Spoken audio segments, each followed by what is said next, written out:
class 9 ছাত্ৰ ছাত্ৰীসকল তোমালোকক মই জেনেৰেল সায়েন্সৰ কিছুমান দৰকাৰী এমসিকিউ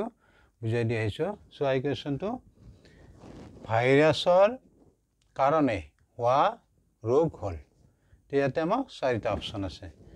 অপচন এ আছে ইনফ্লুৱেঞ্জা বি আছে কলেৰা সি আছে মেলেৰিয়া ডি আছে যক্ষ্মা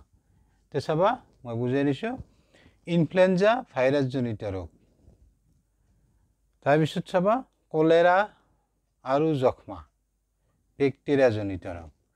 তাৰ পিছত মেলেৰিয়া আদ্য প্ৰাণীৰ দ্বাৰাই হোৱা ৰোগ তে অপচনটো পালে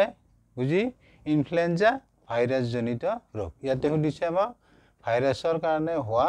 ৰোগ এটো চোৱা ইনফ্লুৱেঞ্জা ভাইৰাছ জনিত ৰোগ গতিকে আমাৰ অপচন এ ইনফ্লুৱেঞ্জা হ'ব ভাইৰাছ জনিত